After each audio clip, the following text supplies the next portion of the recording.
Epilogue. In the early 1970s, like so many of my generation, I went to Toronto, a Canadian, and came back a Newfoundlander.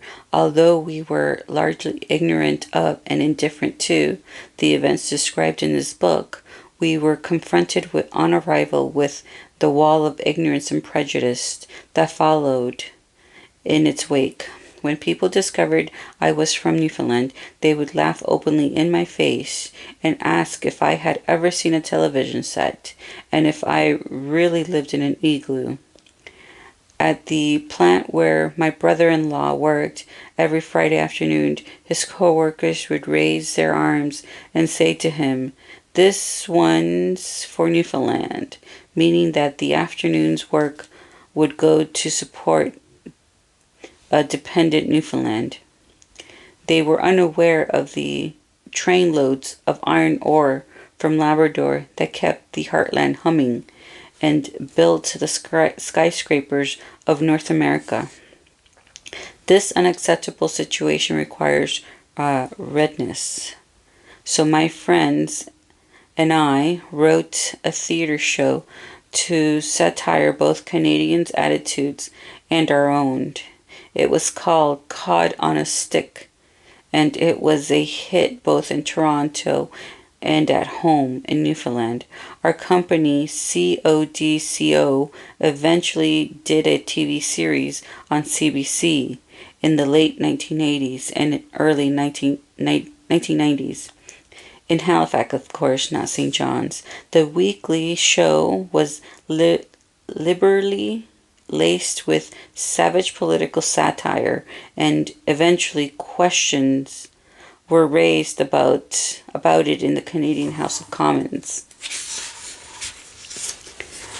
asking whether it was appropriate for the government through the CBC to support such controversial and subversive material.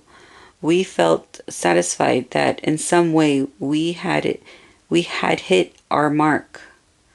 I am forever grateful to the few brave souls at the CBC who helped us in our mission to change attitudes.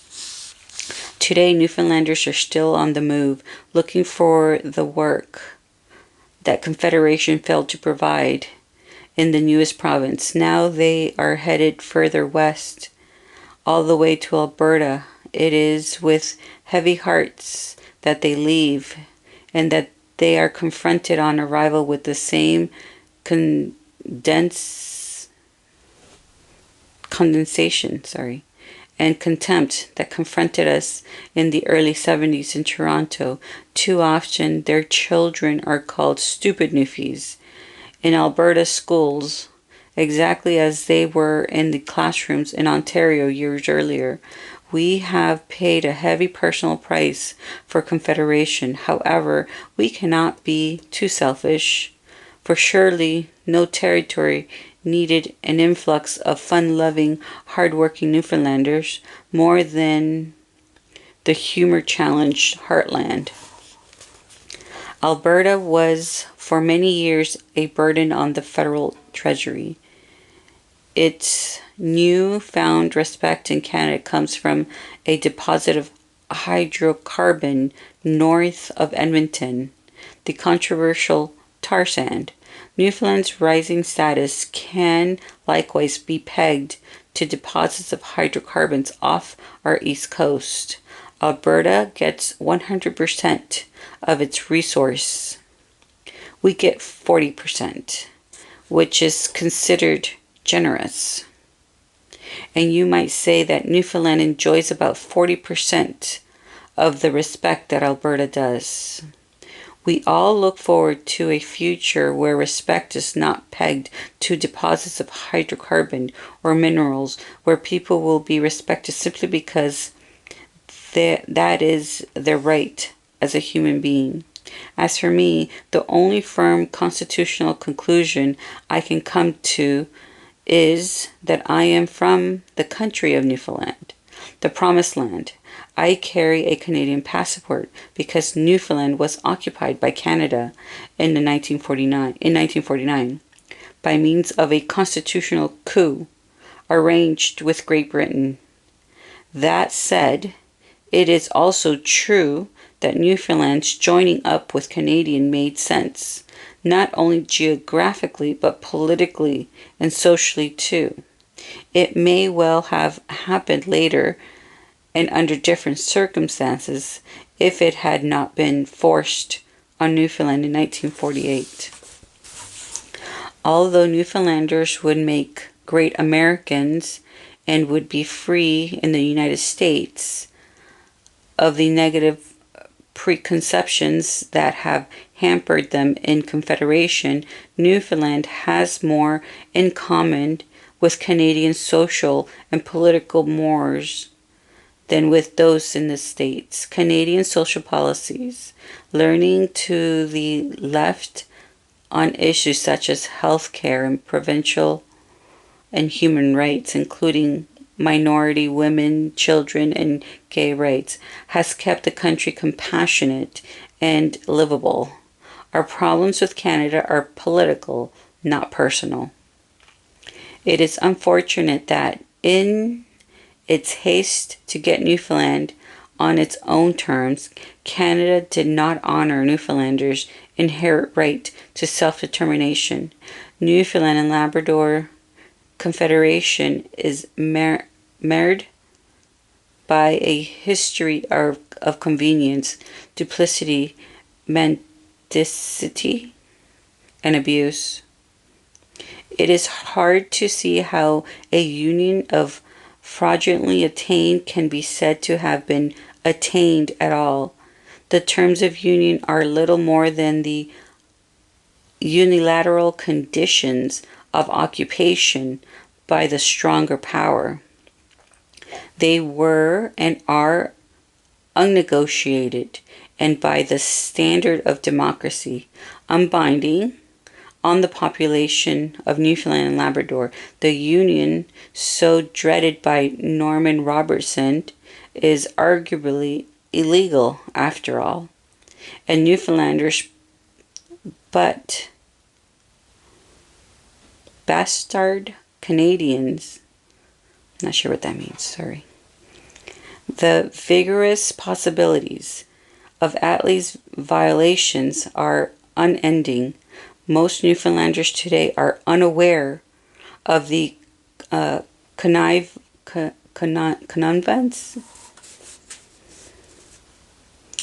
and plots of Ottawa and London to grab our province for Canada. Yet we know instinctively that our confederation with the mainland is in some way crippled. The discovery set out in this book of the real reasons underlying these misconceptions and miseries will, I hope, bring a degree of sanity and understanding to the pain and confusion we have endured since 1949.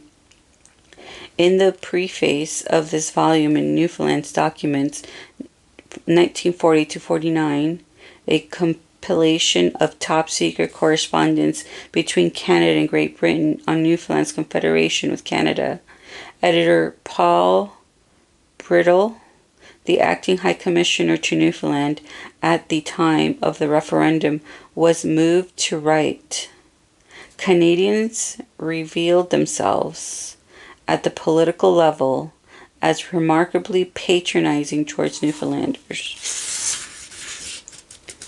Then he concluded on a note of hope.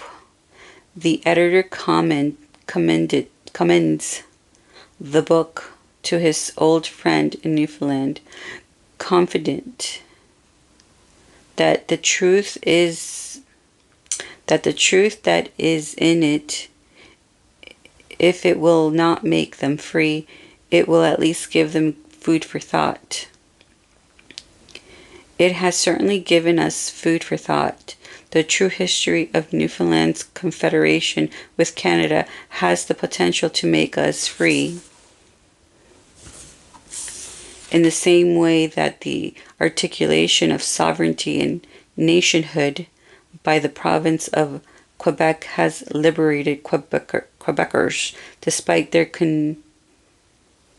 continued federation with Canada.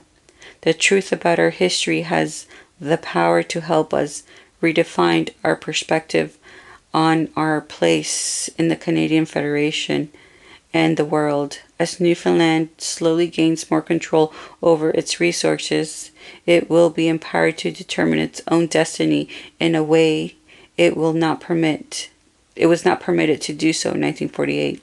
Perhaps one day soon, the diaspora will return. Our sons and daughters will remain at home, and if they so choose, Newfoundland and Labrador will be an independent country once again, unfettered and free from attitudes of alien nations off our shores. The novelist Paul West once described Newfoundland as a community of Irish mystic cut adrift on the Atlantic. To outsiders standing and seeing security on the mainland, it may appear that we are cut off, but Newfoundlanders see things differently. We are not adrift, we are home, in the place where the Irish mystic dreamed of going.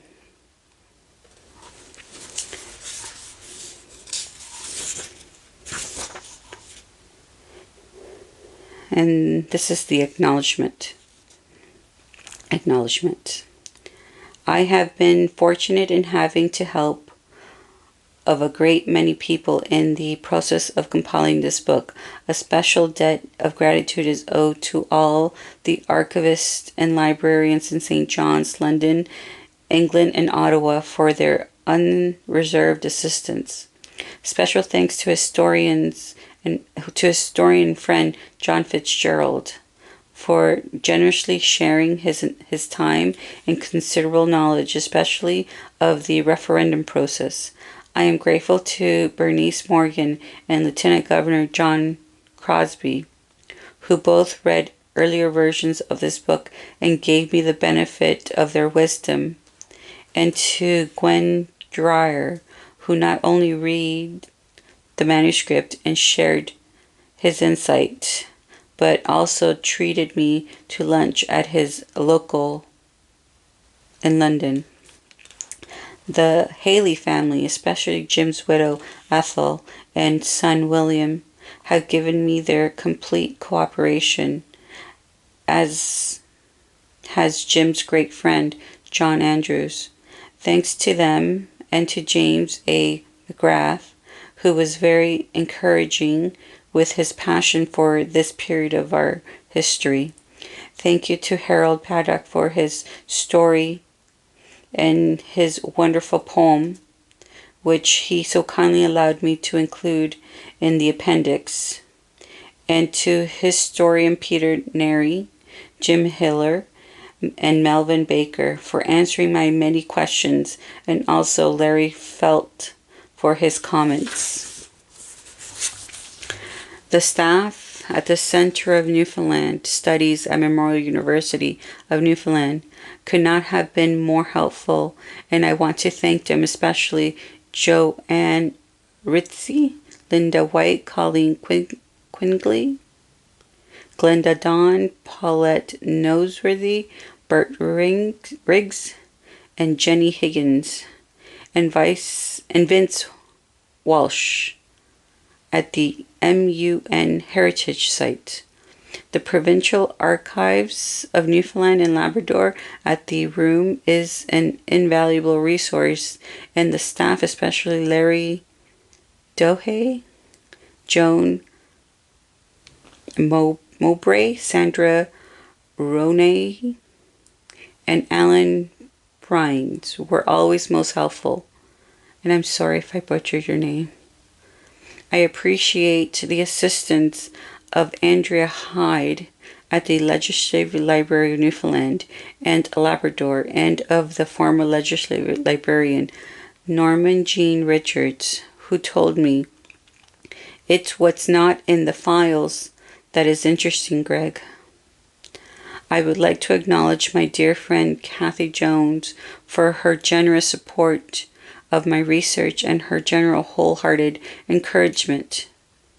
Thanks to my friend Don Sharp for his connections, Glenn Neary for his contribution to my London research, Howard Greener for helping me access his father's papers, Don Walsh for his swift and hassle-free technical assistance with the maps, and to Miriam White and my brother Benny for their steady support.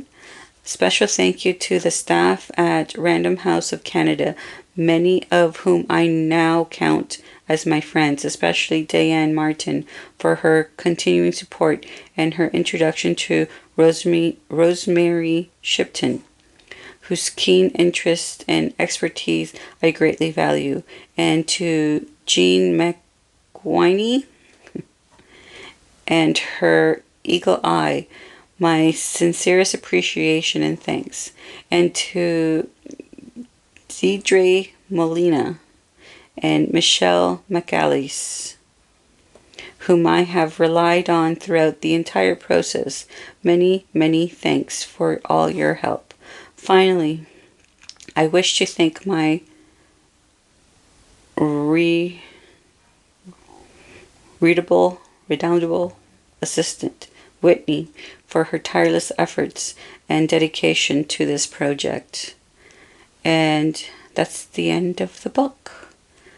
So from pages 243 to the end of the book, which is page 314, it's all photo credits, appendix, biography,